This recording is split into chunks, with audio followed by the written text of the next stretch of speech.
Yes, guys, how you doing? Welcome back to the Spurs Talk Show. Tottenham Hotspur. I've got to change the banner. I've got to update the thumbnail. 3-0 winners in the end it was.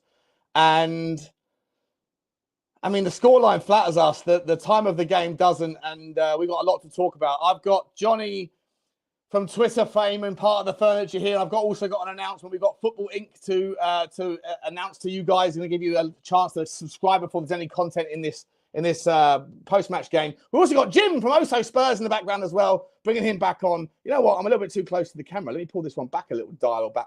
Guys, welcome to the show. I hope you're all happy and healthy doing the things you love, those you love to do them with. I mean, I don't know where to go with this one. It's going to be no doubt full of, people in the comment section to be negative. Be as negative as you want, but also we're going to bake in the context. We're going to bake in the balance. That's why we bring in people like Jim and people like Jonny. Let's say hello to them, guys. Here he is. Here's Jim. Hello. What's crack-a-lacking, boys? How we doing? Everyone okay? Oh yeah. Listen, I don't know what the struggle was. You know, I was always confident. I had a little snooze after about 8 minutes, and I woke up on the in the 93rd. And not quite sure. Yeah, what happened? You didn't miss very much, Jonny. You didn't miss very much. No, not much at all. Not much at all. It's Ange Ball at its finest, really. How you feeling, Jim? Good to see you, mate. Good to see you back, buddy.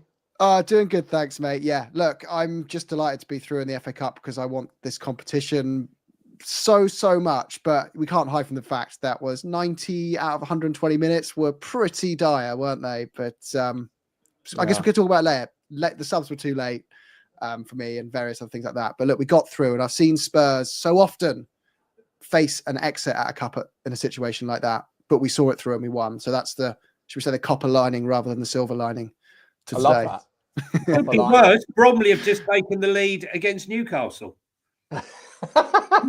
Lovely. Have they actually? I think they did. I'm not sure if I'm. Yes, they have. Yes. Bromley. Bromley. Like Croydon Bromley. That Bromley.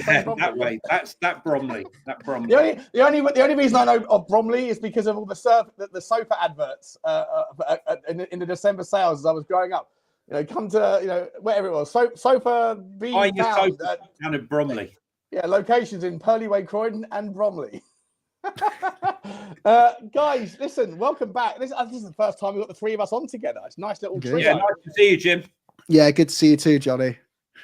Boys, listen, I'm going to quickly just take a pause for a second. There's 180 people in the chat already. Look, I'm sure there's going to be some fireworks in the comment section. Let's find out who's in the house. We've got Roy Viken in the business. What's going on, Roy? Saying, turn it into a watch long. This is obviously just at 2:30, the intended start time. None of us thought, I've even got the wrong thumbnail up. I'm going to have to change that in the background because I said 2-0 and I only changed that 10 minutes ago. Drew Zillas, good to see you, Drew. Who'd have thought we'd be waiting because of extra time? Blimey, smash the like, though. Big up the chat. Big up Sean and Jonny. And Jimbo, Drew. You didn't know Jimbo was part of it. Neither did I, actually, until the game progressed. But listen, we got the team together to go through it. It's a watcher, mate. A watcher, mate. We have just about got through it. I was pretty confident the second that I knew that we were going to extra time and that we were going to bring on the big guns. Jed Spence, Jedley King, a little bit of Decky magic. Lucas Bergval comes on and changes the game. That guy's got a shoulder barge on him, hasn't he? Jesus Christ, he's such strong player for someone with a tall ceiling, but tall height is what I'm looking for. Correct. Yeah, I was trying to think of a different word. What you're saying is he's very tall for his height. I get exactly. He's very tall for his height, but he's also stronger than you think for his strength. You know. Yeah. Let me see what we got. David Ginola, what's happening, David? Could have done with you today, mate. Could have done with you. Good to see you. Big up, Sean. Of course. It was 3-0. Yeah, I've got to change that. Almost Spursy. So embarrassing, says from Cantab. That was embarrassing. Effing embarrassing, says Miss Bunny. Miss Bunny, I'd love to know, are you just an enigma? Are you actually that girl in the picture? I very much doubt it. Are you a 17-year-old man from somewhere, probably in the South Asian continent? I probably think you probably are, and that's okay. Just let us know. I think it's Dave from Darlington, personally. Yeah, either way, I don't mind talking to you, mate. Miss Bunny, it's all good. Tony, smash the button, you filthy animal. Yeah, smash the like button, guys. Drew Zilla, Lisa O, big up to you. Lisa, I haven't had a chance to respond to your Twitter thing. I will do, because there are some interesting details about the other 4 or 5, big 5 in the PSR thing. Hadn't had a chance to. Liston High's in the house. Luke, Rob, Frank, Connor, Cunningham, Jack, Designed to Win, Lou, Kantar, Rhythmic Renegade. What a name that is. Rhythmic Renegade. I love that. That should be a band. Lookman, is that Eugene? I think that's Eugene. Good to see you, mate. LV3's in the house. Ange out, Levy out. Look forward to seeing Enoch F right off, followed by that Aussie as well. Wowzers. Okie dokie. Listen, I want to say right now, I don't think it should have mattered what team we put out today. This is why you can make an argument, and I'm sure there will be some arguments made by these two around Ange's team selection. But ultimately, when you're playing a team 100 places beneath you in the league system, it shouldn't really matter. And I think it comes down to will, desire, the belief, and the hard graft, the grit, the determination, which is why when you bring on people like Decky, etc., that the job becomes a lot easier. But the starting 11 maybe had left a little bit to be desired, and also maybe the lack of substitutions early enough put us in this predicament. And for that, you can blame Ange. But I think with these sorts of banana skins pop up, I think the anguish and the ire in your fire should be thrown towards the players more so than the manager. But we'll find out how the other two think about it. Let me just find out. Drusilla, Ryan, good to see you. Andy Rue, Eugene, Jack, JR, Lukey, Blaine Devlin, good to see you, Blaney. Eric, Callison, JR, Cantab, Mark, Tarinda. I think, you know what? I'm going to get there's lots of people piling in. There's 400 people here, guys. Smash the like, smash the subscribe. Also, I'll be throwing Jim's YouTube channel in the chat in a minute. Make sure you go over there and help out Jim Boy. Listen, his channel, Jim, you might not know him yet. You should know him. His channel is fantastic. His channel is brilliant. It's educated. It's intelligent. He brings on a lovely little kind of like a frequency, a fragrant. You can smell the intelligence in the content. I love it. I love watching it. You need to get over there and subscribe. If you like my stuff, because we try to do intelligent stuff over here, then you'll love Jim at Oso Spurs. Make sure you go over there. I'll be dropping that in. And of course, you know, Johnny's part of the furniture. But what you don't know is that he's lost all of his Instagram and his Twitter handle. He's bringing back the spaces. So we're going to make sure that you guys get the chance throughout this show to get over there and show your support to these two. To these two. That way. Listen, Jim, I'm going to start with you, mate. Digress. Go where you want. What's your take? 3-0 victory, but it wasn't easy. Yeah, look, starting off where you left off, really. It doesn't matter what team you put out, you should be able to walk away with a comfortable victory in that game. Any one of our players in that whole entire first team squad should be, in a normal world, if you go by the football pyramid, by far the best player in that Tamworth squad. It wouldn't even be a competition. They would be a player they're building the squad around. You know, any one of our players is going to be worth at least £10 million, which would transform a club like Tamworth to be able to sell a player for that kind of money. So no excuses from that front on, you know, any team you put out should be able to win.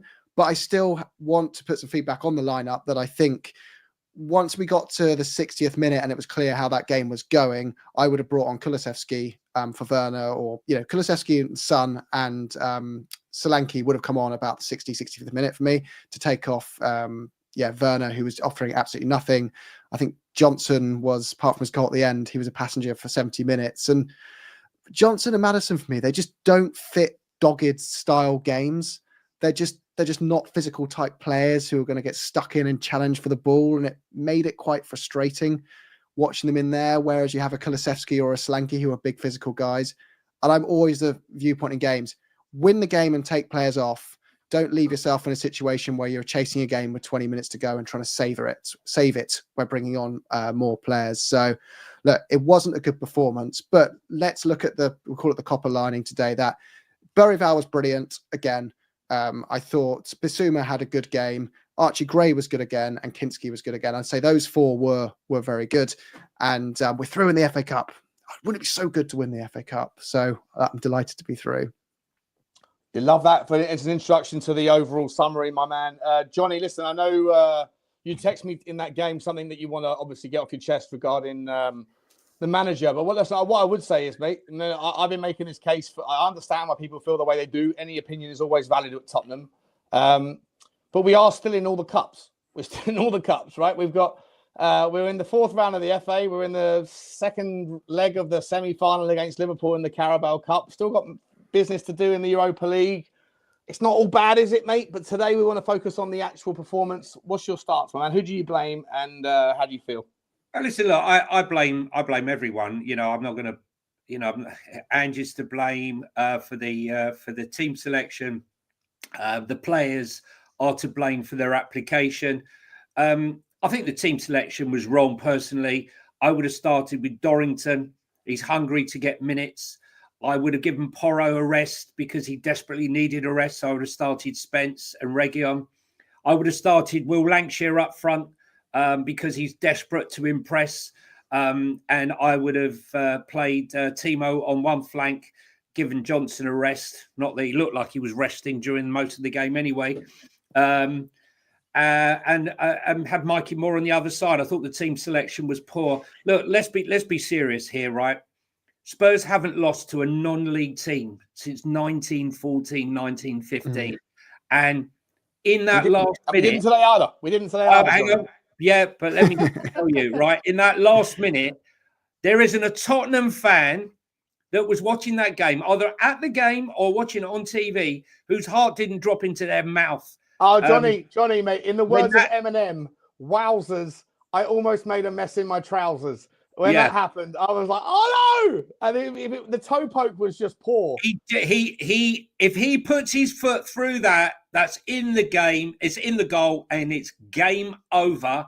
The biggest embarrassment in our club's history, and I honestly think that there was no way back for Ange from that. I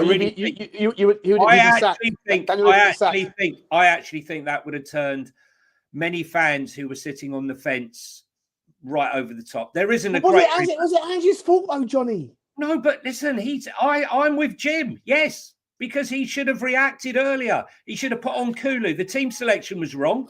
He should have made. In my opinion, he should have made team changes prior to waiting to get to that stage. Yes, I'm sorry. I think it is his fault, but no, it's not his fault that the players didn't play. There were a lot of poor performances there, but I'm sorry, I'm not going to listen to wow. Yeah, the rest of it. I've got to take my my hat off to Anoru, the boy from Zara, right? What a signing! Oh yeah. Listen, sorry, Jonny, 1 second, just to let you know, we are doing a bit of a watch along as well at the same time for those of you who want to. I know. The game's about to start, or it's already started, in fact, between United and the Arsenal. So that's on in the background. Anything that happens, we'll talk about it as the game goes on. But we got a debrief. I was just going to say to you, I just looked across, and as usual, Arteta was going mad at the fourth official because it was definitely onside, remonstrating with him, and that ball is half a millimetre larger than the usual ball in the Carabao. We're not used to this sort of wind. Yeah, this isn't the wind that we expect. So we're obviously going to focus. We are going to keep an eye on the Arsenal United game. So if you want to have it on in the background, watch along with us.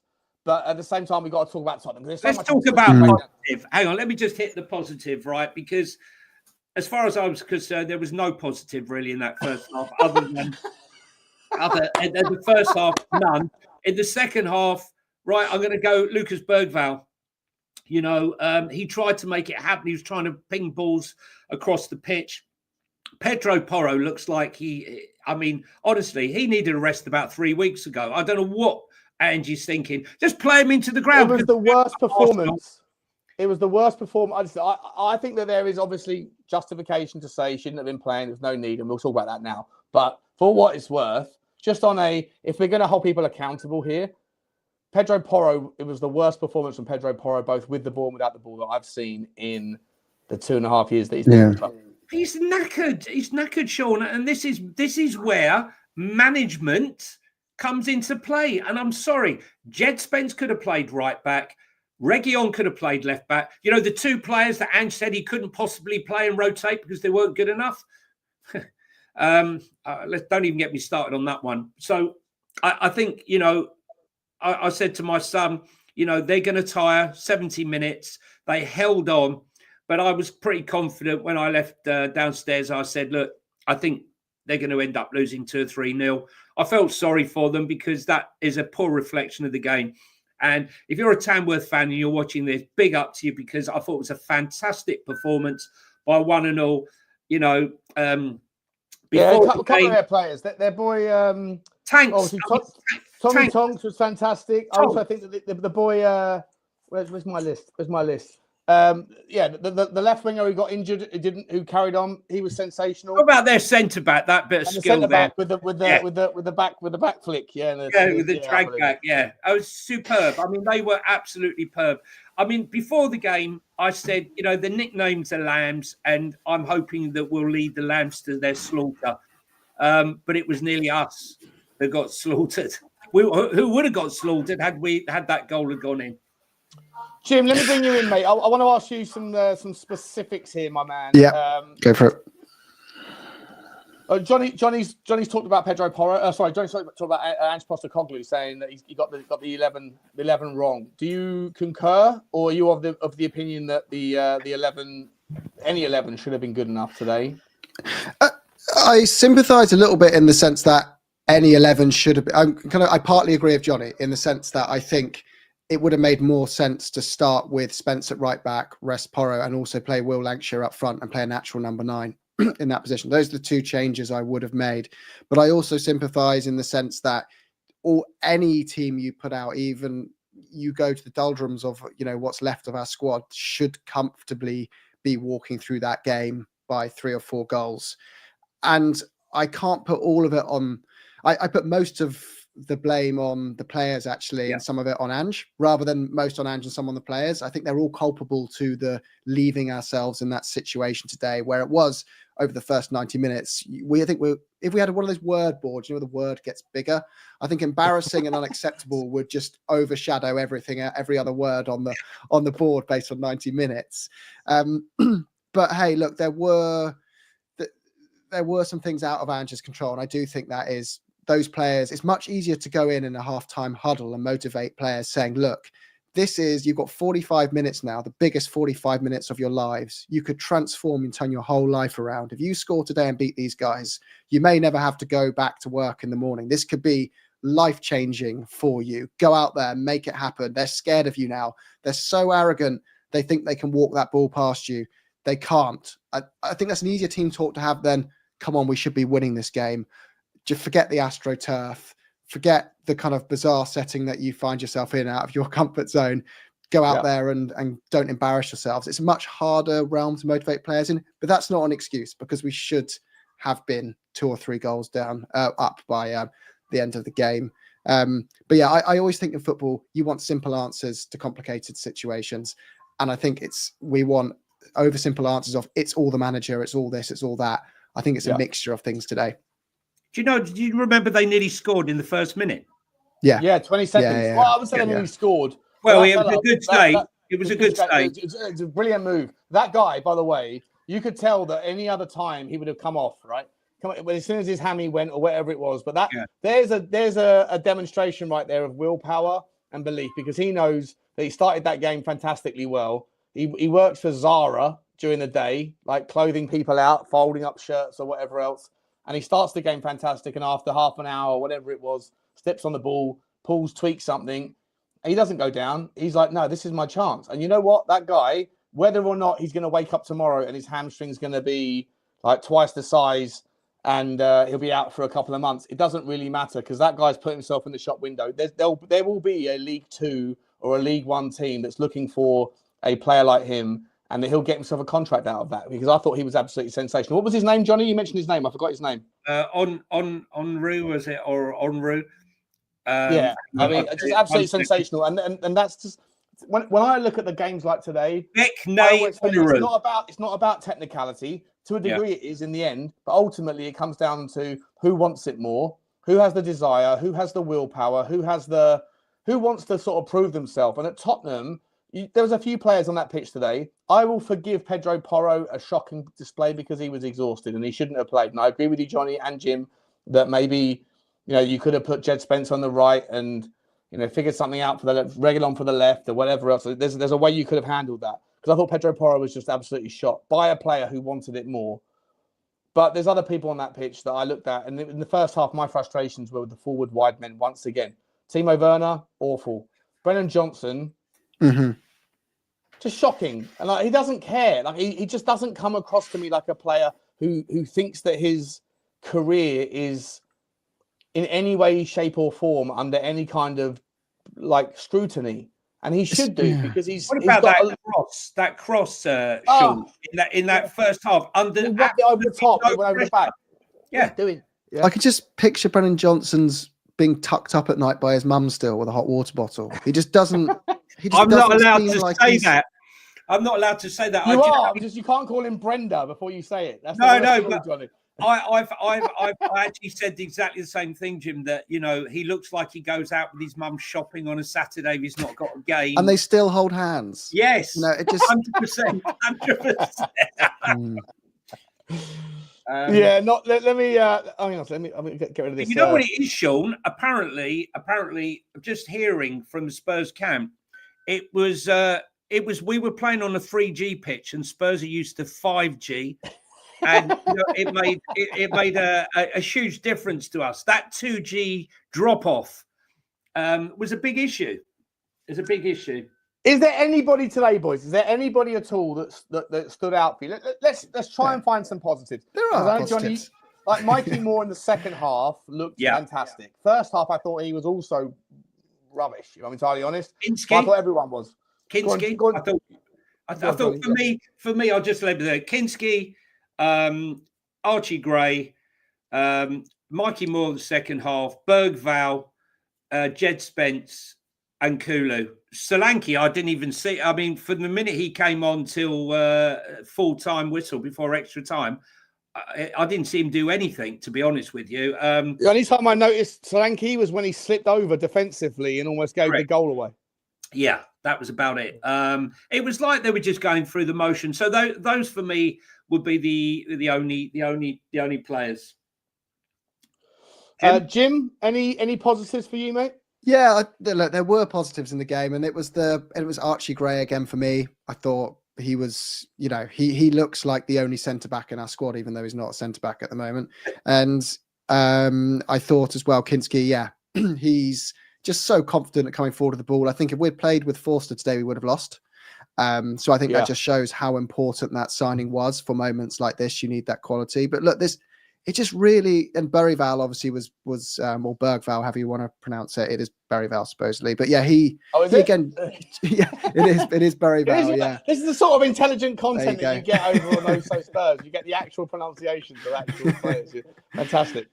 But I've been calling him Bergie for about the last 6 weeks. Bergie, I like that. I like Bergie. and Kinski's nickname apparently back in his homeland is Tonda. So I'm sure I'll catch on. Tony. The Brits have made it Tony, I think. Yeah, is it? Tone, Big Tone. Big Tone. I like Big Tone.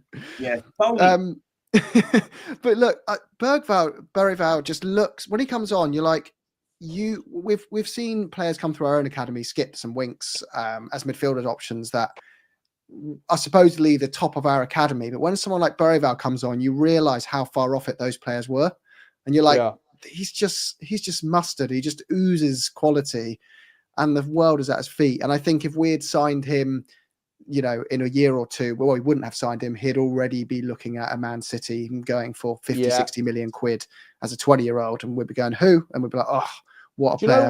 Do you know what, actually, Jim, on that? I see, I was watching an Arsenal show last night. I forget the player. Maybe you guys can enlighten me, or someone in the chat can. There's another Swedish player that we were looking at who was 18 years old a couple of years ago. And Arsenal now are all over him. He moved to a team in Germany. I think is he at Leipzig or Dortmund? I'm not sure. But he was a player that we were looking at. Another Swedish midfielder, a defensive midfielder, and he's now worth 70 million euros. Can you guys know who I'm talking about? I forget. Someone in the comments will let me know. But anyway, long story short, I completely agree with you, Jim. With like these things are worth their weight in gold. How much did we pay for 12 for Bergie? 12 million, right? Unbelievable. We fought off Barcelona, yeah.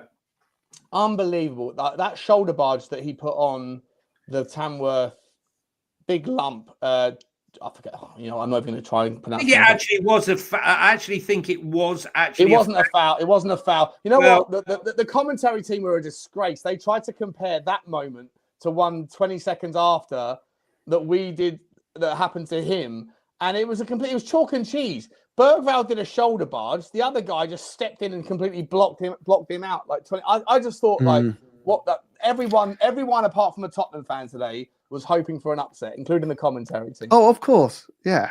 You know? But I put this as a bit of a positive way to look at things. Larson, that's it. Larson, yeah. Molly Belly, well done, mate. Yeah, Larson. There's no relation to Henrik Larsson, right? He's not. No. But Larson's the guy I'm talking about. Yeah, he's apparently going to go to Arsenal now for 70 million, and Tottenham were looking at him 18 months ago and could have got him for 8 million euros and decided against it. And he ended up going to Germany, and he's just, his wings have been spread. We were interested, FC. Listen, look, I've got to say, I was accused of massively overhyping Bergvall by everybody. And as I said to you the other day, Sean, when I was at the QPR game, I was sat on the halfway line, front row. I was literally right on top of him. And I was driving my friend mad, who's a QPR fan, about how good this player is. And, just his periphery vision, when he's receiving the ball, he's scanned the whole pitch already.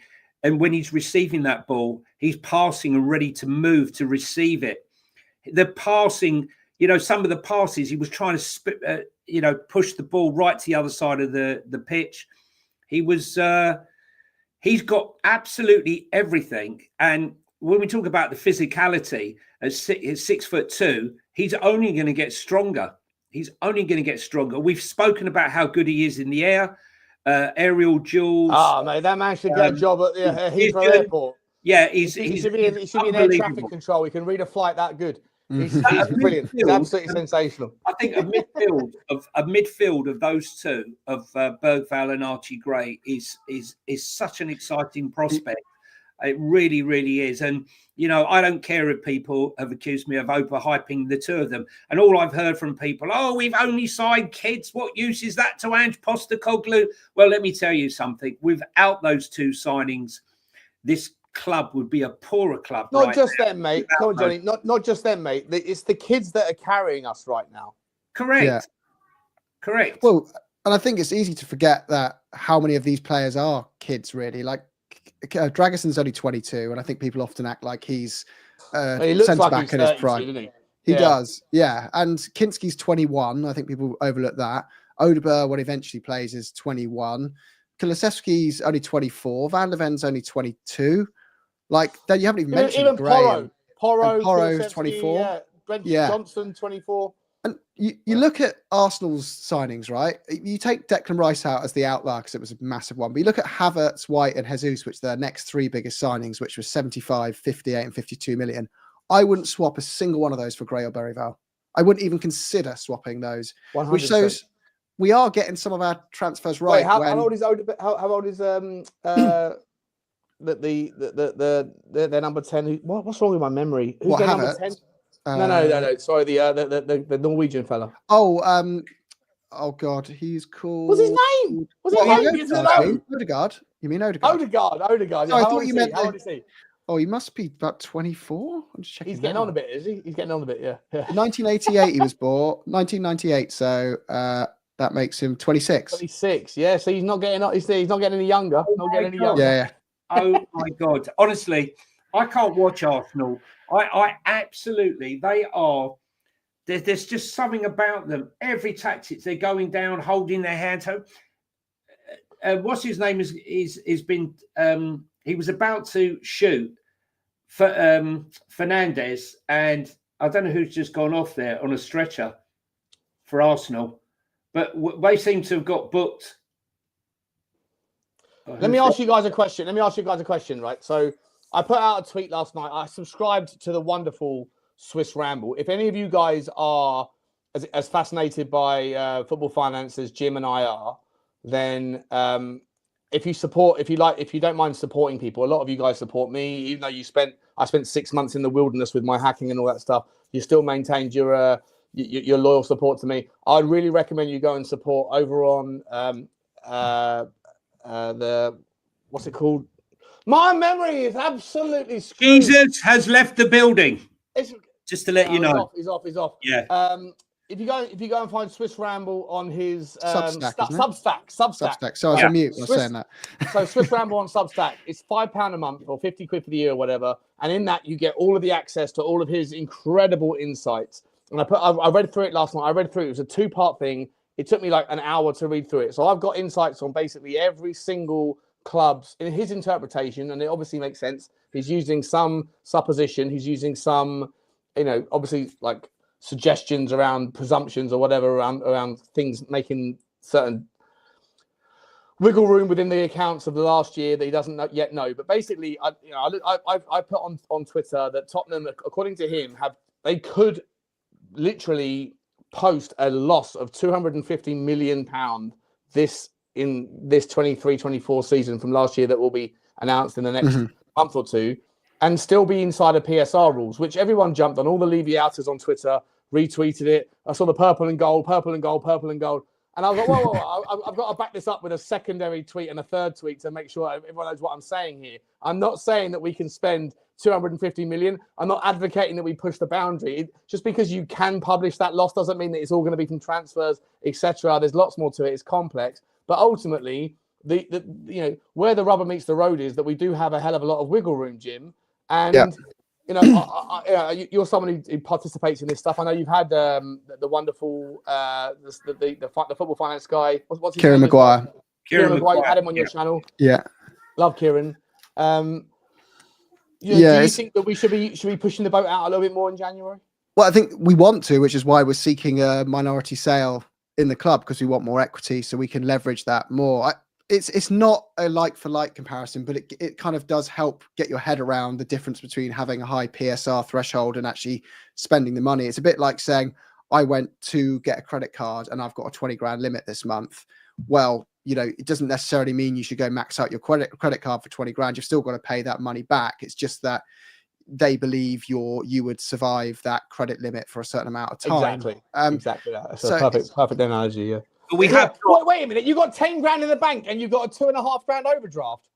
What the hell are you doing? No, but we have go and get yourself an Audi TT, mate. What are you doing? The thing is what we're looking at here is if we do get someone to invest in the club, there is room for wriggle room to spend money. That's the whole crux. That's the crux of it, Sean. That's due to Levy's management and to put us in that position to enable, should the money come in, that we could actually spend it.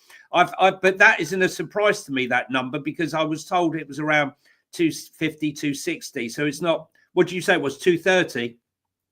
No, it's just in terms of like what is the what loss could Tottenham post on their accounts? It was 230 outside of the things that are deductible. Bearing in mind that like last season Tottenham posted a big loss, but I think it was 68 million of that was infrastructure depreciation, and then there's another 40 million or something that was down to interest payables, right? Well, none of those things count against you as FFP or PSR. So the loss that we posted last year, when you actually strip those things out that are removable from the PSR rule, is negligible. But what he's saying is you take all that stuff out of the way, and despite Tottenham spending a lot of money on transfers in the last 12 months, when you factor in over the last 36 months, you move that needle over that period. You sort of like remove the fourth season away, if you like, and move it forward to 36 months, and then essentially you could post a loss of 250 and still be within the threshold, which essentially doesn't necessarily necessitate that therefore there's X amount of money to spend, because all that stuff is amortized anyway. So that wasn't the point of the post that I put out there. The point of the post was we have wiggle room if you want to take a front load risk, and we should be looking at that, because right now there's a lot of players that are out there, and Manchester City seem to be the only team that are going after it with real intent, because they have the same wiggle room that we do, but they're going to go and close on Kuzanov. They're going to go and close on X, Y, and Z. Mamouche. Mamouche. And in like 4 weeks' time, we're going to find out whether or not they're banned. I mean, oh, by the way, I haven't done a video on this on Sean Butler TV, but it's also a disgrace that the overarching thesis here is that Manchester City, at worst, they can't be relegated as a punishment. Like Lyon in France have been technically relegated, and that they have to prove by sales in January that they can kind of be financially solvent, so they can then stay up if their points in the season dictate that they will, which they will, of course. But with Manchester City, there can't be a rejection to the bottom of the League Two because there's a complete dilution of the relationship between the Premier League and the rest of the Football League. And so at worst, all they can get is a one-season significant point deduction, which might be 100 points, which would relegate them. But at worst, for 15 years or whatever it is of abject cheating, all they're going to get is a one-time hit down to the Championship. That won't be forced; it will be by a consequence of a points deduction. 100%. So it's an absolute disgrace. It'll just be, let's say they'll get a 90-point deduction and they've already been tipped off it's coming. Hence why they're, by the way, going out and aggressively buying lots of young players on big fees. And then they'll say, look, this is coming. You've got that partnership with Genoa. Send your key players over there for a year. They'll still get Champions League football. Keep them happy. Do your year in the Championship. Come back. We're going to have to give you a transfer embargo, by the way, just to shut everyone up. So get ahead of it. Sign all these players now. And in 3 years, they'll be back where they were and everyone go, a bit like when Juventus went down. Oh, I remember when the old lady got relegated. They came back strong and won trophies again. It's not going to change much. And all of the things that they did in the 10-year period of their cheating has cemented themselves as the draw to be able to convince people like Kuzanov to come to me now. Don't worry about it. We'll bring you in. You won't play in the Championship. We'll loan you out, like you just said. But all that a 10-year period of cheating is going to be sort of like summarized in a 100-point deduction. It's an absolute disgrace. If I'm Everton, if I'm Nottingham Forest, so what about Arsenal? Do you not think Arsenal now are going to be suing the Premier League, trying to win the trophy by default? I'm watching them play.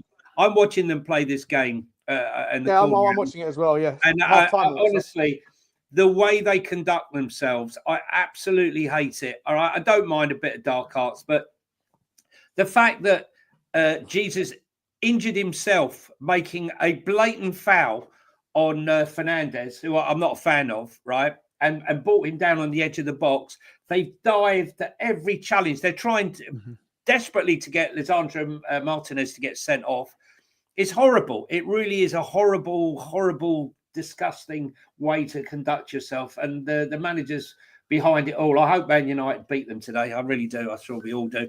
But listen, with the investment, what we've spoken about, Sean, with Spurs, I don't know what Levy is doing when it comes down to the due diligence, because the fact that you've been at this stage, Johnny, mate, like I've loosened my stance on him for so long, bro. I'll come back to you on this. Sorry. No, I'm just saying, right? When you're with Rothschilds, one of the best merger and acquisition people for inward investment in the country, you can't. You can't tell me after all these months and people coming into this business, looking at the business, that they can't produce one person that's interested in coming in and investing money.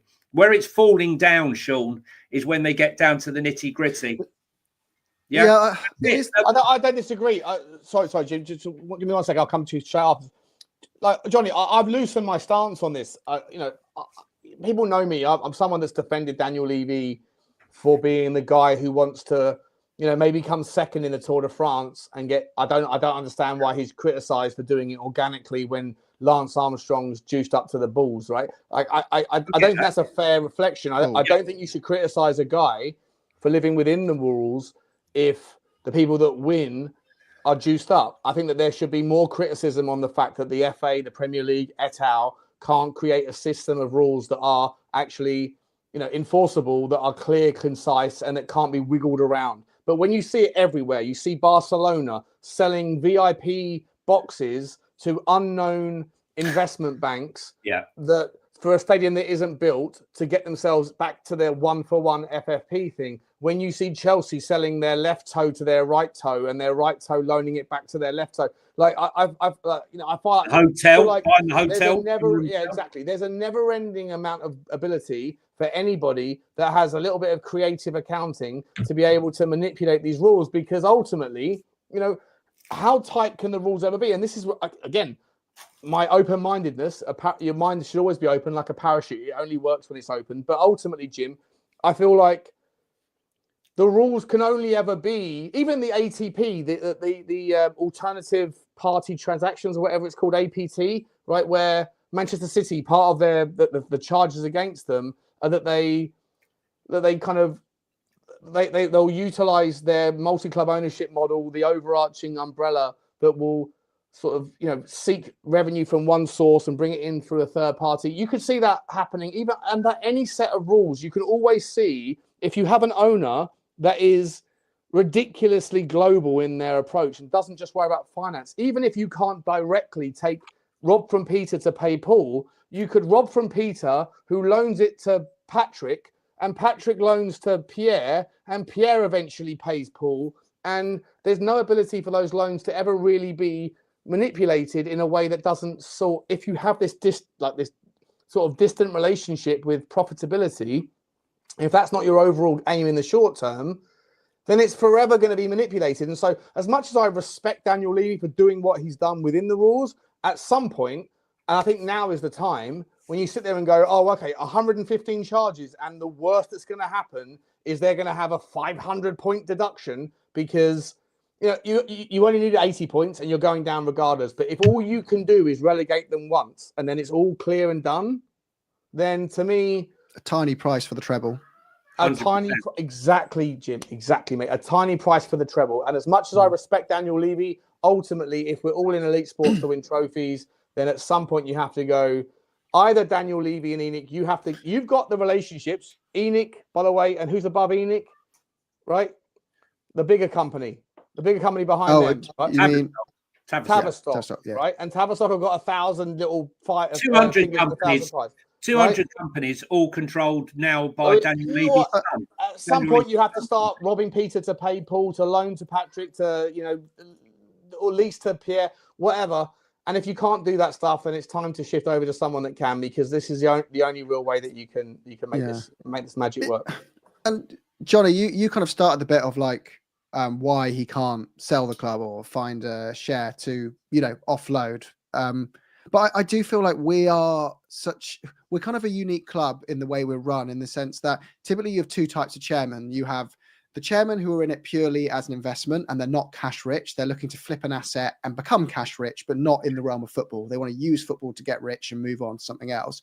Or you have the cash rich owners who are in it not for profit, but they're in it for a sports washing, whatever it is. We were seeing loads of them. So you've got those two kind of camps. We're weirdly in the middle, where we don't have the cash of the state-owned clubs, but we want all the money, but to retain our power and control. We don't want to cash out of football. Daniel wants to accelerate his asset investment in Tottenham. That's why he wants money. He wants to build, so many assets around the club, so many different revenue streams, that the club is worth 5 times more than any other football club, because it's more than just a football club. But ultimately, that makes him a kind of powerhouse. But it's a bit like investing in properties. Like, you're forever chasing more. Well, I'm not personally, but maybe other people on here. You get more and more buy-to-lets going, but the yield is so small on these investments. It takes so long to get your money back. You're never actually there driving a Lamborghini.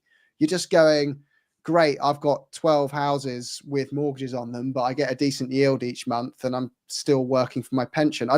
The model is never going to put us in a position where we're dropping £100 million on a midfielder. I just don't see it. Well, personally, I see it within 18 months. I do. I think that. Sorry, Jonny, go on, mate. No, go on. You carry on. I'm just going to say, look, I believe, we got a megalomaniac of a chairman who wants to get the investment, but he's not willing to give up any of the control of the club. That's the biggest problem. I 100% agree with you on that one.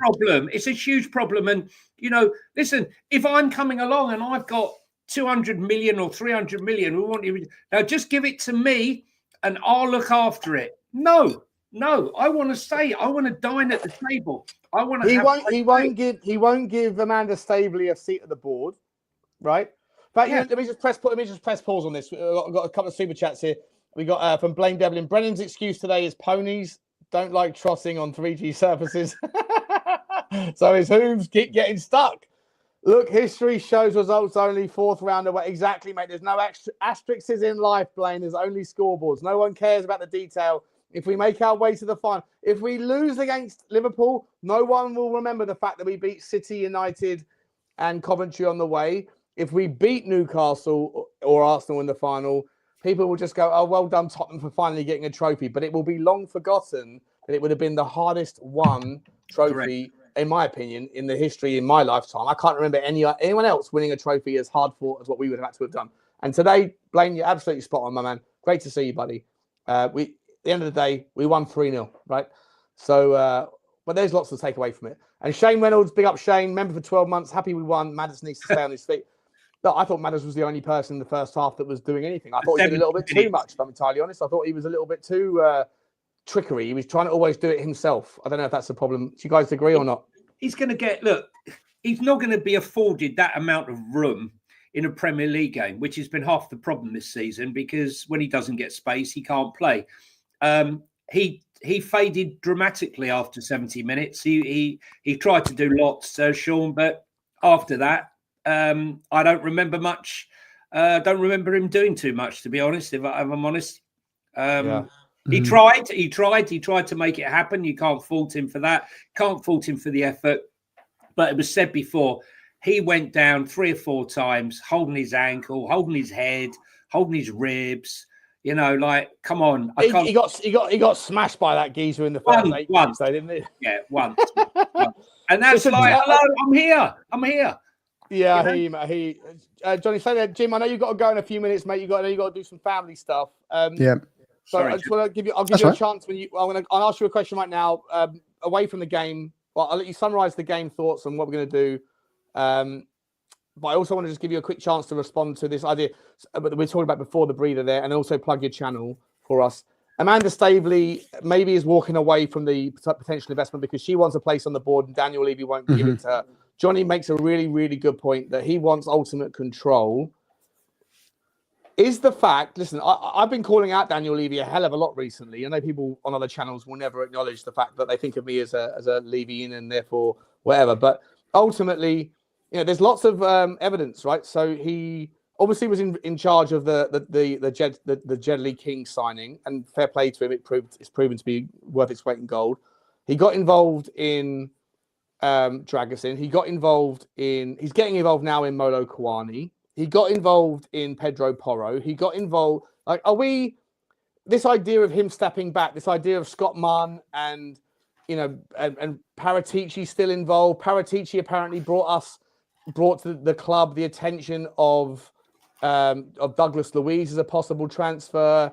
And then you've got the current director in Langer, who's probably said no, maybe because he's like too many cooks and, you know, piss off Paratici. It's my gig now. You've had your chance, you corrupt crook, whatever. And then you've got Ange Postecoglou, who didn't want that. Like, is there too many cooks there? And is Daniel Levy still too involved in the transfers, especially with Mawani? If that deal's going on and it's because of him, is Daniel Levy telling us that he's stepping back, but in reality he just can't?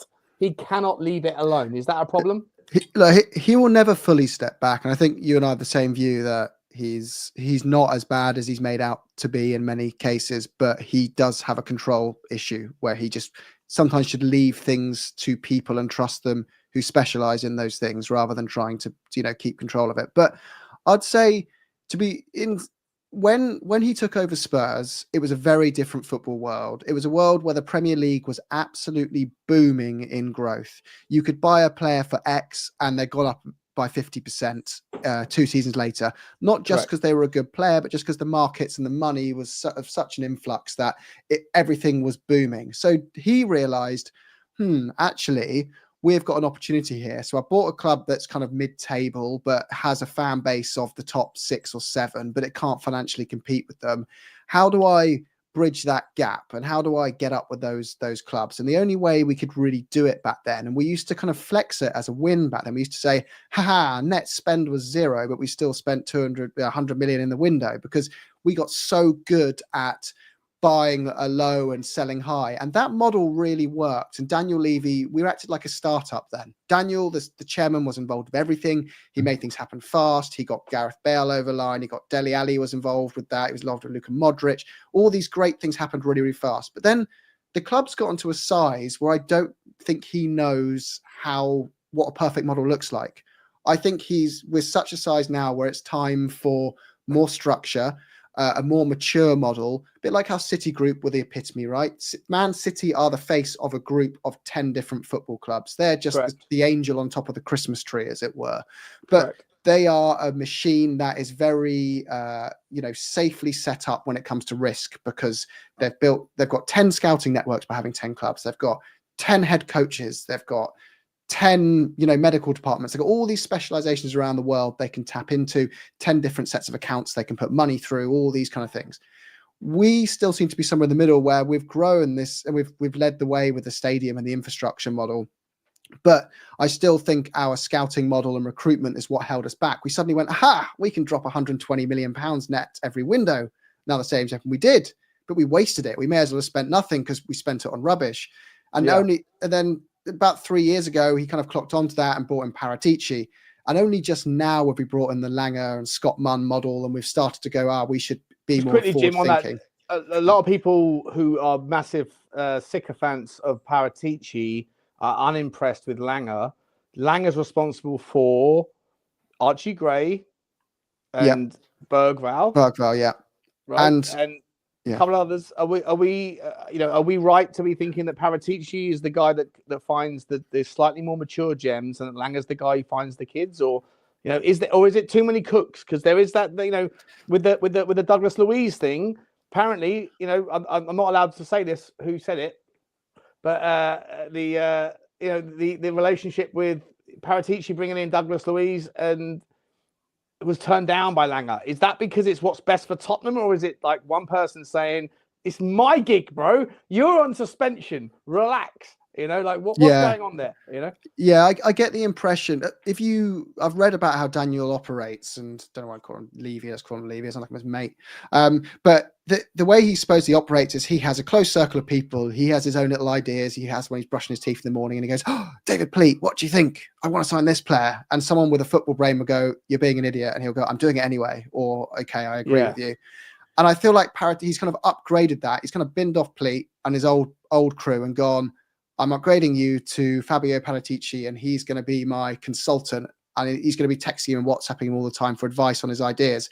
So Paratici is almost like the funnel to Daniel Levy's ideas. I'm thinking of this, I'm thinking of that. And they're kind of more of a scrappy old school transfer model based on contacts and relationships. Whereas Langer's trying to build this really mature, data-led recruitment structure that is all focused on a mission. But Levy does need to be careful, because if you employ me to build that structure, and I've got someone shouting over my shoulder to go in another direction all the time, I will eventually tell you to F off or go find something else. And they are eventually going to clash. Because who would you rather back, though, on the evidence we have so far, Jim? I know you've got to go soon, mate. So who would you if you're Daniel Levy, do you lean towards Fabio or do you lean towards Johan? Look, I'm going to go to the guy who's not facing a jail sentence. I'm going to go for Langer, even though I think Paratici's done a great job for us. His is a lower risk bet. It's based on data. It's based on building a structure. Paratici isn't going to come in and build this beautiful structure that's not reliant on Paratici being there anymore. Paratici's model is reliant on Paratici and his contacts. That's not true. I'm sorry. No. You can correct me, Johnny, if you want. Go for it. No. Listen, look, I no disrespect here, but Fabio came in and ripped up the mess that Steve Hitchen had created with that. We were talking about when Hitchen was given a bankroll to go and spend on Ndombele, Sessegnon, and Lo Celso. The first time that he'd let the purse strings go in a long time. It wasn't working. The academy wasn't working. And Fabio's come in and he's looked at it and he said, look, this is rubbish. And to be clear, I think Harry is great. Like, I think Paratici's been awesome. No, I'm just saying you were talking about, there's one specific thing you were talking about here. We're talking about structure, okay? Okay, so what he did, he ripped out the structure that was put in by Hitchen and the likes. Got rid of all the Instagram kids that were in our academy when Fabio was saying, look, is this a football academy or is this for Instagram? We want to produce players, a conveyor belt of players. And his remit was bring in 15 to 19-year-old top talents that will serve this club over the next God knows how many years. So he got rid of them. He bought in Gabbanini, he bought in Steinson, he bought in Scalding. Okay, he bought in those, and everything was going along very well. And he earned the right to be in Daniel's ear with the type of players that he's bought in. Bringing in Kulu and Bentancur in the transfer window. Oh, Johnny, wasn't he? He was also fundamentally involved in the Timo Werner deal as well, right? No. I think he was. I heard he was. I heard it. Well, I'm telling you, right? You can pluck the odd one. You can pluck the odd one. You're never going to have. I'm with Jim. And you're not going to have 100%. I love Fabio, but hang on. No one's perfect. Let me finish with this though, because this isn't right.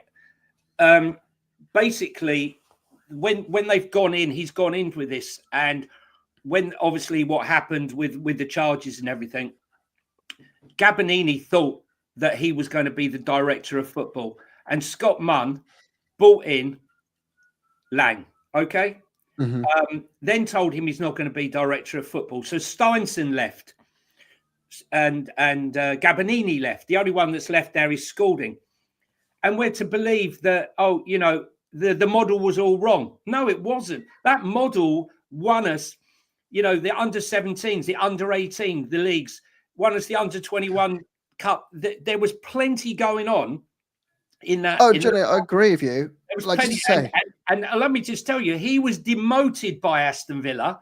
This thing that he was demoted, right, to bring in somebody else. Yeah, to bring in the geezer from Valencia. Yeah. I just didn't realise there was this, and it's the first time I've experienced this conversation, right, of one or the other. But I just to be very clear, Johnny, like what Paratici did for the club was outstanding. And it just goes to show how much we'd missed having someone inside the club who understood how a big club operates. Right. And I think it was almost like a coaching session for Levy. Someone come on and go, no, here's how you structure a youth department. Here's how you structure this. Correct. But I feel where I was kind of more going with it, I feel Fabio is the figurehead of his own empire that he builds, in the sense that if for whatever reason he said, look, Spurs, I've been offered a full-time deal by Juve again, I'm going back there. I'm just not as confident that the structure would remain intact as if a sensible, low risk. I don't know, Langer's not some superstar from Villa that we poached. I appreciate you're right that he was demoted and we kind of picked up some leftovers there.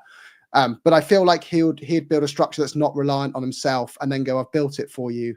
You can bring anyone in now and they can just keep this thing going. Right. Whereas Paratici is more likely to go and find a Bentancur and a Kulusevski in a January transfer window when you need one. Or a Vicario or a Romero. Yeah. Johnny, let me ask you this then. Let me ask you this. Jim, have you got 5 more minutes? I'd love to get. Quarter past. I better jump check my son to a swimming lesson, or we'll be lost in the pool. Johnny, let me ask you this then. Is there any world? Because I believe that there is a scenario where, too many cooks spoil the broth, too many chiefs, not enough Indians. I believe that there might be a problem that is emerging, whereas before you had Daniel Levy that was I'm going to sort everything out. I'll come in at the 11th hour. I'll figure it out. And as much as he gets the credit in recent times for sorting out the Porro deal on the 31st of January, by the way, it wasn't exactly like a brilliant performance. We should have got him 3 weeks earlier. And he got the credit for Tony Kinski. But ultimately, he's supposed to be stepping back. And if there's one guy in charge, like Paratici, he should be stepping back anyway, because Daniel Levy doesn't know his arse from his elbow when it comes to football players. He shouldn't. He's not that guy. He's a business guy. And that's fine. But he still wants his oar in.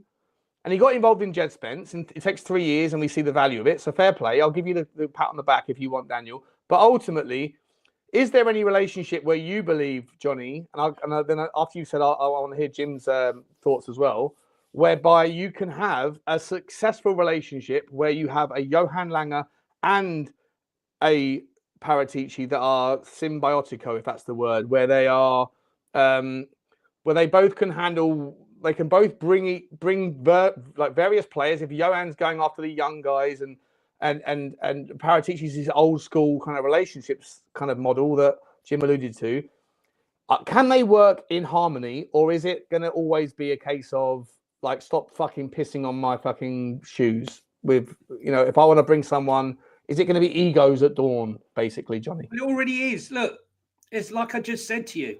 He restructured the club. And I was talking about this 2 years ago. I said, what you can't see what Fabio is doing. This is before the charges and everything. Bringing in the kids, signing the Lancashires, signing all these other kids. Steinson, Scalding, Gabbanini, and him. He brought all of them in. So he was forming the network, the infrastructure that Jim rightly said needed to be there in place. And what's happened is Scott Munn's come in, and when the charges happened with Fabio, Gabby thought he was going to step up and be director of football still and work within the structure that he had built, right? And keep it going and keep this whole thing going that they had built. Instead, Munn, by bringing in Lange, dismantled everything. So now Fabio's... It's Munn's fault. Yeah, Munn wants his own. Well, I'm just telling you what happened, right? So Gabby left. Gabby left because he weren't happy with the situation, right? You know, he was the one that bought Destiny. It was his relationship because he was the Udinese and Watford scout. He had big connections in South America. He was the one that really brought Destiny in with Fabio. And what I'm saying to you is, you know, Munn's come in and that structure that he's built has already been dismantled because there's only one person left now, and that's Scalding. The rest have all been pushed aside. Now, I do believe that, yes, I mean, I want my men, I want my people there, and that's probably, you know, what Munn has done. But, you know, Fabio is not the type of guy that's just going to be pushed into the background. I believe that Daniel 100% trusts Fabio, because let's be honest. Yeah, that's clear. That's clear. But then if Fabio brings him Douglas Luiz, Jonny, I know. I tell me if I can say this or not. I don't know. Look, I'm just going to say best not to say it. But I mean, what I'm saying to you is that when things like happen, you know, they want to be the guy, right? The way it used to be. Do you think that Douglas Luiz was rejected more out of egos or out of what's best for Tottenham? Is what I'm asking you. It depends. You know, Fabio is a person of opportunity, right? The opportunity came where he saw an opportunity to bring in Bentancur and Kulu. They didn't say, right, we want those two players. He found an opportunity to bring the two of them in and lift the club. And there were two fantastic signings. They weren't identified prior. And the same with Douglas Luiz. It's an opportunity. No one thought he's been turned. My point is, he's been, according to reports, he's been turned down by Langer, and/or Ange. And I'm wondering, in your opinion, and obviously I'll get Jim's before he's got to go. He's got to go in 2 seconds. So, Jonny, if you don't mind, I'll let Jim answer. I'll let Jim answer, and then I'll say goodbye to Jim and let Jim plug, and then we can come back to it. Cool. Look, Douglas Luiz, like, is he been turned down by the club? Man United just scored, by the way, 1-0 to United. Unbelievable. Get in there. We should be that's good to see. Look. Do you think, Jim, that like is it egos that are spoiling the recipe here, or is it just what's best for the club that's the ultimate driver? Yeah, look, it can't work between two individuals if they're in the same level of a hierarchy with the same goal, but they're not on the same team. Like, how I mean is, like, let's just say in my workplace, for example, if I'm managing a sales team striving towards a goal, but I'm told someone else is equally as responsible for my sales team, but we're not, and we have equal authority, there's going to be constant disagreements on the direction 100%. we should be going and what our vision is. I had that exact same problem at Google. 100%. I had that exact same problem. Exactly that. And that's why I left in the end. So yeah. Oh, you were at Google as well. Interesting. Yeah. So there was so if you've got to all be following the same vision, and I think because they're vision setters, you can't have two different visions and decision makers going off this. At some point, we're going to have to side with one or the other and make a decision on that, because I think it is going to cause, and that Douglas Luiz is an example of, we don't know if it was the right decision or wrong decision in the end, because we can't have hindsight to say it was going to be a good signing or not. But where's my swimming? Hello. I'm being asked to take him swimming, so I'm going to jump Jim, plug the channel, mate. You're a legend for coming on, man. What's going on Oso Spurs? Yeah, so at Oso Spurs on YouTube or on X, but mainly on YouTube. But yeah, we focus on getting as high quality guests as we can. Focusing on the finance side of football sometimes, but also we had an ex-physio on talking about our injuries recently. And we're hopefully going to get an ex-agent on. We've got conversations with Devine and Dorrington have said they'll come on actually and talk to us about their loan spell. So we kind of focus on and doing those kind of things. But yeah, would love to. Thanks, guys. Also, it was a fantastic interview. Jim managed to get on a Czech, a Slavia Prague coach. I saw that. Very good. Yeah, I saw it as well. Yeah. Mate, listen, guys, there's 600 people watching this right now. Like, get over to Oso Spurs. You're never going to get the quality of content that you're going to get on his channel, on mine. You're going to get just me and Jonny and Dave mainly just rattling on about our opinions and stuff. But Jim goes out there to find experts of this, that, and the other, and it's brilliant. So get over to Oso Spurs. Jim, thank you so much for coming on. Thanks so much for having me, guys. Before you go, Jim, please can you correct it? I noticed your son came in dressed from head to toe in red. Red, it's disgusting. Yeah, I know. You need the family. You need to have a sit round the table. And, serious discussion needs to be had. It's been great being on with you. I'm sorry I've been a bit erratic today. I'm not normally watching the television halfway through it, So. Oh, no, it's all good. But thanks so much. It's lovely. I'm so glad. The best thing about this whole podcast journey thing has been meeting people like you guys, getting together with. So it's been great. And I'm sure I'll see you at the ground. We'll do it again for sure. A lot of love for you, Jim. A lot of love for your boy. Cheers, thanks for having me on. Signing. Jim, go and take your boy swimming. Cheers. And I'll see you against Leicester, mate. I'll see you before, but I'll see you at Leicester. See you there. See you, bye. Bye, mate.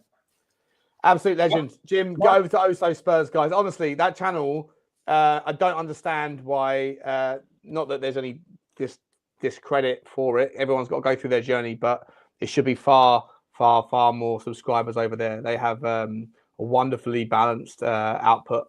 You can tell that from Jim. And I met one of his co-hosts as well and I think Jonny did as well at the Liverpool game, before the Liverpool game. So get over there to Oso Spurs. Jonny, let me bring you back in. Obviously, this is supposed to be a... Yeah, go on. Go on, mate. Go on. I was just going to say that, my point here is that for continuity, Gabbanini should have been allowed to stay and gravitate towards the role because he'd done so much for the club already. We would have had continuity. But he wanted the big spot, right? He wanted the spot. He thought he's gone. He wanted top spot alongside Paratici, and Daniel Levy said, "You're not ready." I think. Or Scott Munn said that. Yeah, and what I'm saying to you is, is it any coincidence that he left and what's name's gone? Steinson left. And Gabby left, and I'm not saying that Lange is a disaster. Really not. I'm just saying to you that it seems. But Langer does get a hell of a lot of heat, Jonny. Not from you, but from others. I see it right in other channels. There's a lot of criticism of Johan Langer because he isn't Fabio Paratici. But of the names that we brought in recently, can we, if we're looking at this youth-centric approach, can we name a player that he's fucked up on? Because I can't, right? When you look at, he's brought in, I don't know, if he was involved in the Dragusin deal, I don't know. It's too early to tell. He didn't bring in Dragusin, and that's another load of rubbish. Okay, fair enough. Well, listen, look. But certainly Archie Gray was his. Archie Gray was his deal. Bergvall was his deal, and Kinski's his deal. 3 unknown players to most fans. And all 3 of them have been absolutely sensational, right? It's not a bad track record. It's, in terms of in the last 9 months, it's not a bad track record, is it? No, Archie Gray's not unknown. I mean, for me, Archie Gray was my number one signing in January. Not unknown, but in terms of like you're buying players that are 18. Listen, he paid up for Archie Gray. Let's be honest. We paid a lot of money for him. Well, listen, he was my number one in January. Yeah, and mine, mate. I was very aware of Archie Gray. I love Archie Gray. Look, as far as Dragusin, Fabio took him to Juventus, where he was at Juventus with Kulu and Bentancur. He knows both the parents. They're both Olympic athletes. So he's had a relationship, Fabio, with them for quite a considerable time. But look, we're splitting hairs here. What we're talking about is we're not looking. What we are essentially what I'm asking you, Jonny. Jonny, we're not splitting hairs. Like I think that Paratici deserves his credit. Yeah, Gabbiadini deserves his credit. Johan Langer, for me, deserves his credit. I think that Johan Langer gets as big of a hard time in his early days as Paratici did in his. There was very few fans in the Tottenham community 3 years ago when I first joined. A lot of people were calling him Con Paratici, right? And he ended up sort of proving many people wrong. I called him Dom. They called him Con. Exactly, right? And then some people called him wrong Paratici. Well, we have to. You have to give the time for these players to figure it out. Like, I don't think you should ever judge a window at the end of on deadline day. I think you should have to wait 6 months to see what happened, right? Unless you didn't sign anybody, and then ultimately it's going to be a failure. But generally speaking, you have to give these people time. But for me, I don't think there's any reason right now to sit there and say that Johan Langer's fucked up. I don't think he has. I think he's, like, in terms of his initial involvement, I think it's been pretty valuable. Maybe earlier than we thought. But that doesn't mean that Paratici didn't do a good job. I think that the two of them should be able to work in some sort of symbiosis. But there's no reason that they're not. But my point is, why create something that's totally unnecessary? Why put Gabby in a situation where he feels he has to leave? Why put Steinson, who had a very, very good relationship with some of the academy kids, in a situation where he felt he had to leave? Right. What I'm saying is, you build something, it's starting to work, and then a guy comes in, Scott Munn, and you undo it. And for me, it was unnecessary. Why not try to see what Gabby and Steinson did over those incoming months without bringing Lange in to do it? And another thing, what used to happen was that the data people would come up with the data and very different players in the positions, and then they'd look at them. What happens now, from what I'm told, is that Lange goes to the data people and says, can you run the data on these players? Slightly different to identifying players and then running the data. Right? Yeah. I mean, identifying players and then running the data is slightly different to me. I think you need a combination of both, personally. But so let me ask. Let's sort of find a way to get it back towards today's game, mate. Leaving today's game, we made it through 3-0. In the end, it looked, no problem. But for 90 minutes, it was a problem. Are you? I know you. Are you Ange out? Well, let me just clarify, because Jonny, you get a hell of a lot of heat on this channel from people in the after show. And by the way, guys, there's a lot of you. Not a lot of you that may be watching now, but there's a few of you for sure that I know that are in the comments when the show's going on, and you're very respectful about me and Jonny and guests that are going on. And then after the show, bang, it's as if I don't watch the comments. I read all the comments. And then after the show, the slagging off of me. Look, I don't care about. You can do what you want to me. Don't matter. Like if you've been around the block with me, I'm happy. I don't care. But Jonny gets some heat from certain types of people that I see in the comment section that don't say boo to a goose in the comments, and then afterwards they come in and they pile it on him. And he's a part of my furniture. And by the way, in a little while I'm going to be dropping a link to there's no content yet, and there's not even a logo yet. But I want you guys to subscribe to Jonny and I's initial instance of our new channel, right? And but listen, there's a few guys that give Jonny a hard time. And I don't understand why, because I think that Jonny is the most reasonable guy. He has his staunch opinions, as we all do, 100%. Whether you're Levy in, whether you're Levy out, whether you're Ange in. But this channel is supposed to be about balance. And so if I feel a certain way, I'm bringing on people, Jim, for example, is very much aligned with me in the kind of financial mindset. He wants to think about that stuff. Jonny is also financially minded, but has stronger opinions about Ange. But Jonny's also very reasonable. He was incredibly reasonable after the Liverpool game. Jonny, who do you blame for today's appearance? Sorry. Well, listen, I can just add to what you were saying there. Look, I don't believe in Ange's system is sustainable over the long haul, right? If that makes me Ange out, then fair enough. But what I would say is that you know, I've stated on these channels numerous times that I would only be too delighted to be sat here in May saying I got it wrong. And Ange, not even in May, right? In March, right? If we win the cup, whenever it is, you know. But you know, I this isn't something that I've just come up with. You know, this is this is based on hoping he would change things up. But I have even said in the last 3 games, Wolves, Newcastle, not today, and Liverpool, that I've noticed subtle changes that have been made, and.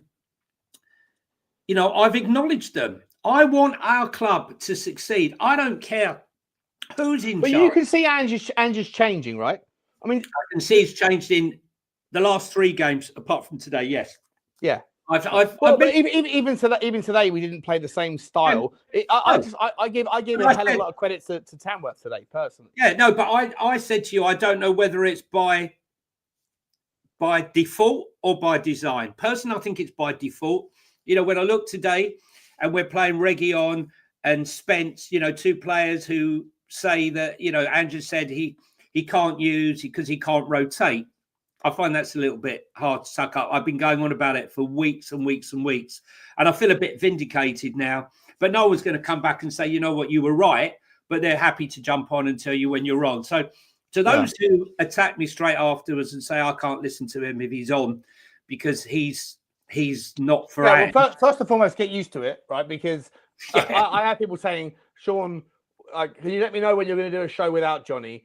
And I'm like, I will do, but you're never going to get that notification because Jonny's part of the furniture. I love Jonny. He's very, very reasonable. He has his opinions, which is the whole point of a fan channel. It's the whole point of a fan channel, right? He has his opinion. You have yours. And Jonny is not someone who's like indelible marks in the sand. Neither am I. We're open-minded. If you want an echo chamber, right? It only works when you have it's a parachute. It only works when it's open. Jonny's open-minded. He thinks that Ange needs to change his tactics, and when he has, Jonny's acknowledged it. So, like, correct. What's the if problem? You want an echo chamber, this isn't the place. This is not. There's plenty of echo chambers out there. There's plenty of echo chambers out there. Well, you know what? Echo chambers in Tottenham are the most stupid way to handle your content because you know what? You might be right for a long time, and then all of a sudden you are very, very wrong. Or you might be very wrong for a long time, and all of a sudden you're very, very right. So rather than just like having this staunch opinion where you'll never change about the owner, about the manager, about the club, how about just be open-minded and say, today we fucked up, yesterday we didn't, tomorrow we might, tomorrow, the day after we might not. If you have an open mind, and you can acknowledge that sometimes you win, sometimes you lose, which is part of the game. And as a Tottenham fan, when you've been so near, but so far for so long, having anything other than an open mind towards your dialect, it's going to create an environment in which you're either right for a while and then you're wrong, or you're wrong for a while and then you're right. How about you just like treat each game as they come, have your opinions, but be open-minded to the idea that maybe your opinions can change. That's not a problem. There shouldn't be a problem. The thing is here, what people seem to miss is when they come on and we're talking about a terrible game like, you know, Crystal Palace, you know, when I've gone to the game and I've come away and I felt immensely frustrated. We were terrible. Or against Ipswich. And they come on and, you know, people get so angry with your response. But we're here to deal with it game by game by game by game.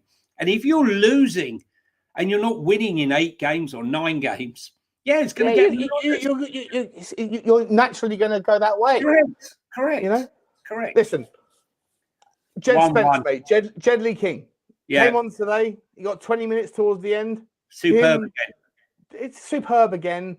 I mean, obviously, it's one of those problems. It's the kind of problem of the scenario whereby you're struggling against a team that's 100 places below you. When you bring on the top guns, of which Jed Spence has obviously become one, then you're going to struggle to make a justification for their quality because they should always be beating those sorts of players. But ultimately, people like Pedro Porro, people like Radu Dragusin, people like, I don't know. I mean, I just actually, Jonny, I want to ask you this: like, who fucked up today? Because I look at that team, I thought Maddison was busy. I thought Bissouma was pretty good. I thought Archie Gray was good. In the starting 11, I don't think that Serge Reguilon had a tough time. He handled himself down the left-hand side. I thought that Pedro Porro was on his knees, and he was really struggling against that and the young guy not tracking back again. Yeah, exactly. So outside of the usual kind of criteria, Brennan Johnson, shocking. Pedro Porro today was exhausting, but I think he was exhausted, and so I think that you have to give him a little bit of leeway there. And Timo Werner, like shock horror. The people that were supposed to be the deliverers of value, they couldn't do it. But that doesn't seem to matter whether it's against Tamworth or against Everton or against Arsenal, right? It's the same thing every time. Look, I just don't think this. What the hell's going on here? Honestly and truthfully, right? Arsenal, every time they go down, they're looking. Have they gone for a penalty? Yeah, there's a penalty towards Arsenal. Talk me through that, Jonny. I was going to go for a week, guys. You might. I'm taking my microphone with me, so you might hear me having a week. 1 second. Absolute joke. They dive. They pull themselves. I mean, I've just seen the end of it. It's an absolute farce. Absolute farce. Honestly. I don't know what's going on. I can still hear you, Jonny. Can you still hear me? Yeah, I can still hear you live from the toilet. Can you hear that? Yeah, I can hear that. I can hear that. I don't know what's going on. I don't know what's going on here. I don't know what's going on here, but typical Arsenal, really, honestly. Look, I just don't think the team gelled at all today. I really don't. And we've spoken about this gelling up front. Scoring, it's not working today. It didn't work really fantastically against Liverpool at times. I can't believe he's flushing the loo now. Sorry, everybody. I can't believe it's a penalty. I really can't. Is that a penalty? It's a penalty, is it? Yeah, I don't know how he got the penalty. That's an outrage. Honestly, they're throwing themselves on the ground, holding their faces. Jesus Christ! I'm watching it. I mean, it's honestly, they just get away with it every single time. They just know how to. There's a red card to United as well? It wasn't. Who got sent off? No, someone's on a red card. You're kidding. There's been a red card. I can see a red card over United's over the scoreline. For God's sake. Who's been sent off? Is he sent off Martinez? Let me know, guys, in the comments. What's happened there? Yeah, probably. There's a red card. There's a red card over someone. Martinez. I bet you it's Martinez. Oh, Dallo was sent off ages ago. There you go. Oh, he saved it. Get in there. Get in. You're ahead of me. That's okay. The scum. Dallo was sent off. It did look like a red. That was a while back. Oh, right. I'm on BBC iPlayer, so I haven't seen anything yet. I just hate the way Arsenal play. I mean, play football. Play football. Look, I was just saying, I don't think we've been gelling of late up front. It's funny because we all focus is on the defence. Yeah, up front, there doesn't seem to be that rhythm at the moment. I don't know what you think, Sean. Yeah, to me, our problems are 100% our left and right wing. Yeah. What a save. What a save, Bayindir. What a save. Good boy. Come on. He's had a tough time, Altay Bayindir. He got lobbed by Sonny, and then he got lobbed by... Look at him. Yeah. Good. Fair play, mate. Fair play. Oh, here comes right. Listen, mate, I feel like our midfielders... our forwards are just... I mean, Sonny got a lot more space today, so he looked a little bit sharper. But I just think we need... If someone's saying what's the priority for the second half of the season, my priority is...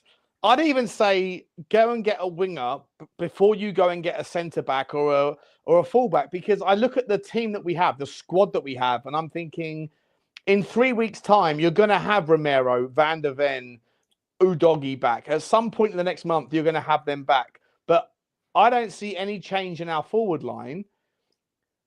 It's like the people that are out injured for our forward line are not first choice. And so I look at the people that are first choice and go, that's the problem. Brennan Johnson's a problem. Decky's not a right winger. Sonny is a problem, right? The people that are injured, people like Odebear, Like they're not first choice, right? That like they're supposed to be future players that maybe can contribute now. And so to me, I'm like, when people like, I don't understand why people say the priority is a centre back. I understand it for the next 2 weeks, but I don't understand it for the next 2 years. For me, I'm like, I need Tottenham to go and buy a forward before they go and buy anybody else. And it might be, it's looking less likely, Jonny, that it's going to be, the man from PSG, but I wouldn't write it off. I wouldn't write it.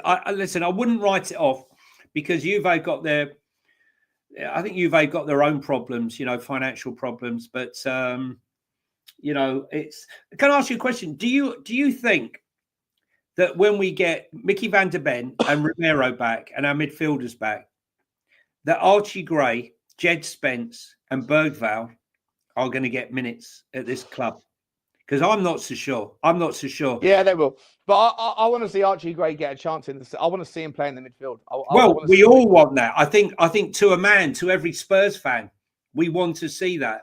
I'd like to see him play alongside with Bentancur and Kulu, Archie, and see that, or even Papa with Kulu and Archie Gray. But will he? Will he do that? I think he should. I don't know if he will or won't, mate. But like, for me, where's the priority? Like, you have to. If you sign players for short-term rationales, you're going to have long-term problems. And don't forget that loan deals are not always the answer, because loan deals are so much more expensive on a pound for pound on a minute per, on a per minute played. Like, short-term deals, loan deals are also problematic. You think about players, people like. Who was the Dutch guy that we signed as a left winger that barely played under Conte? What was his name? Oh, you got me there. I can't think of it at the moment. Let me know in the comments, guys. Sometimes it works though, Sean, because the Kulu deal was over a loan over 18 months, and some of that loan fee, and the loan fee was deducted. A lot of the loan fee was deducted from the final price. So in the case of a Bergvall, that makes a lot of sense, which is why I agree with you when you say about doing that kind of 18-month deal over Kolo Muani. That's the one. But look at Danjuma, right? No one knows that Danjuma cost us more per minute played than any other transfer we've signed since Ndombele. We paid a fortune for him on a loan deal, and we paid all his wages, and he barely played a minute. Right? We wouldn't play Trossard. We wouldn't play the money for Trossard, who I wanted. And we ended up getting Danjuma on loan. These are the sort of things that aggravate and rile up fans. Whatever you think of Trossard, I really wanted him at the time. I thought he would add to our squad. Right now, he'd be a great, great squad player. I see Declan Rice came on and he went. If you just see that save, a minute before you. Save. Declan Rice from a header, who's onside, by the way. He was just put in, and it's an absolute belter of a header. And Alte Bayendir, Jesus Christ. What I would say is, did you see Declan Rice came straight on, went straight over to Bruno Fernandes and said something to him, trying to rile him up, obviously. I didn't see that, no. I think you're a minute ahead of me, mate. But, listen, as far as Tottenham goes, at the end of the day, there's a break in play here. Bayendir's down injured. Jonny, obviously today was a bit of a shambles, right? Embarrassing. But ultimately, we're in the fourth round of the FA Cup. We're still in the semi-final of the Carabao Cup. We got all to play for in the Europa League. Hopefully, we can get the one win that we need to get a breather from the last 16 or whatever it is, the last 32. Like, I know you have massive doubts about Ange, but are you of the same mindset with me that there's no changes there's no need to make any changes to the management until everything falls apart. And right now it hasn't. Right, we're still in every competition. We're in the fourth round, the semi-final.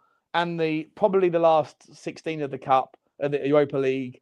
Yes, the league looks terrible. Yes, our young players are carrying us right now. And yes, there's a lot of work to do. But it's not that bad, is it? It's not horrendous. Well, listen, look, Coventry, poor finishing, meant we could have been easily 3-0 down and Jed Spence's 87th minute goal wouldn't have counted. But we were very near to going out in that game.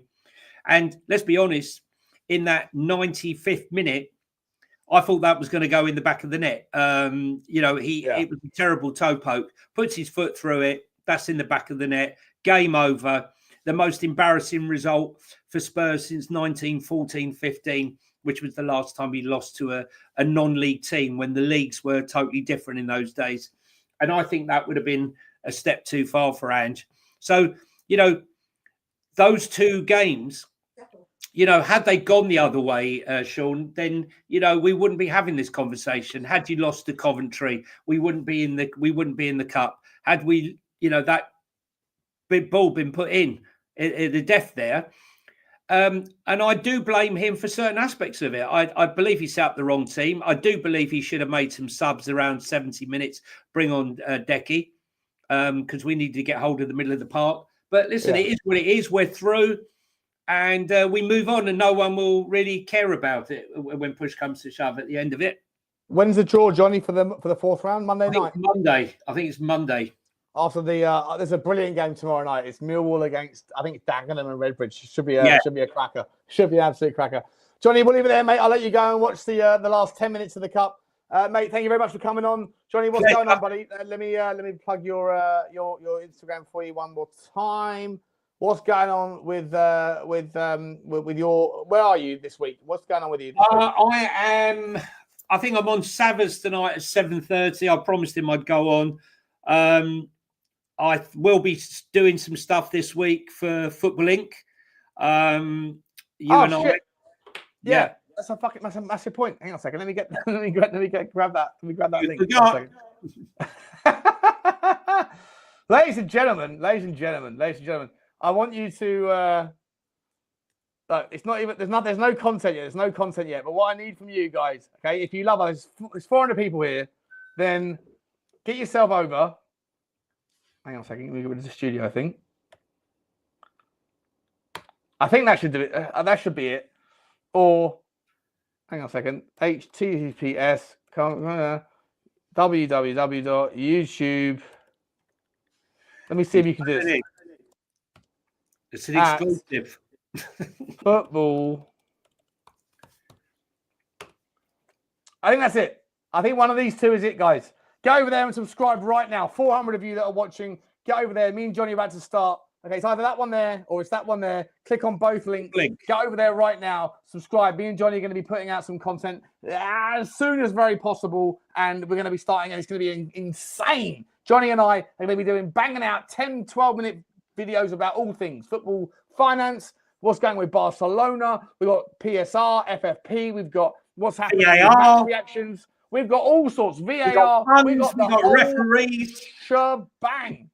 So get yourself over to either click on both of those links. One of them will take you to Football League. It hasn't even got a logo yet. I'll put the logo up later on, but it's a temporary logo. So either if you've got a logo, guys, if you've got a logo and you think you're quite good at logos, send them in to Sean. We'll have a look. Yeah, exactly that. It was exactly that, right? If you could do us a logo, Football Inc. We tried it. We wanted a football with like £1 on one panel, $1, a whistle, yen, a euro. Football Inc. across the middle, and then like a whistle and a goal, whatever. Everything to do with football. We want it summarized in one logo. If you can sort us out with that, but in any event, even if you can't, I'll go and pay someone a fiver to figure it out. But get over there to one of those links and let me know. Let me know in the comment section if that's even works. We're trying to do devil's advocate this week. I'm at the Arsenal game on Wednesday, and I'll be on Last Word of Spurs with you on Friday.